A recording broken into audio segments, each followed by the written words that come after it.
கழிவுகளை மண்புழுகள் பயன்படுத்தி கரிம உரமாக மாற்றும் ஒரு இயற்கையான செயல்முறை தான் மண்புழு உரம் தயாரித்தல்.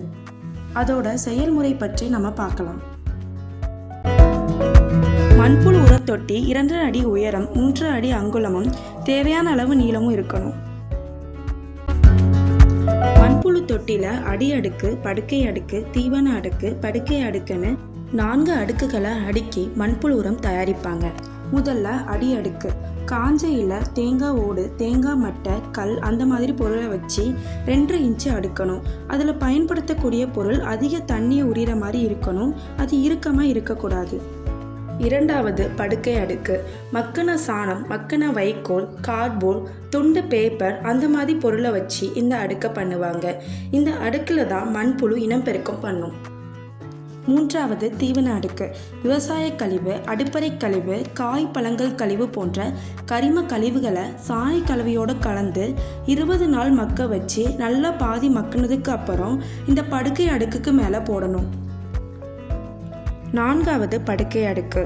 இதுக்கு முன்னாடி பண்ண படுக்கை அடுக்கு மாதிரியே இதை செய்து தீவன அடுக்குக்கு மேலே போடணும்.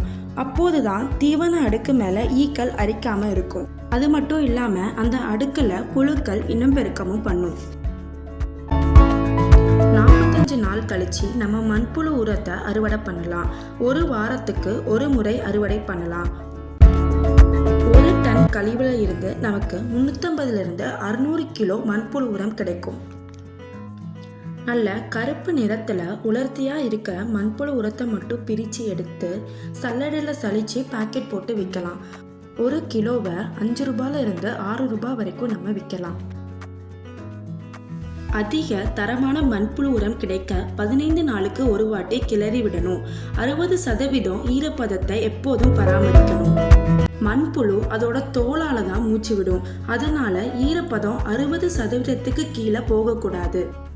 இந்த தொட்டியை நேரடி சூரிய வெளிச்சம், மழை நீரிலிருந்து பாதுகாக்கணும். அதிகப்படியான தண்ணீர் வெளியேறதுக்கு கீழே ஒரு வழி இருக்கணும். அடித்தளம் சாய்வாக இருக்கணும். அப்போதுதான் அதிகப்படியான தண்ணீர் அந்த வழியாக வெளியேறும். மண்புழு உரம் மண் வளத்தையும் தாவர வளத்தையும் மேம்படுத்தும். மண்ணில் தண்ணியை தக்க வைக்கும். அதனால செடிக்கு நிறைய தண்ணீர் கிடைக்கும். மண்ணோட அமைப்பையும் மேம்படுத்தும். மண்ணில் NPK மாதிரி அத்தியாவசிய ஊட்டச்சத்துக்களை மேம்படுத்தும். நுண்ணுயிர் செயல்பாட்டையும் அதிகரிக்கும். மகசூல் அதிகமாக கிடைக்கும். சுற்றுச்சூழலுக்கும் நல்லது. 1 டன் கழிவுக்கு 1 கிலோ புழு, அதாவது 1000 இருந்து 2000 புழுக்கள் விடணும். மண் புழுக்களை மேல் பரப்புல விட்டா போதும், அதுவே ஊடுருவி உள்ள போயிடும்.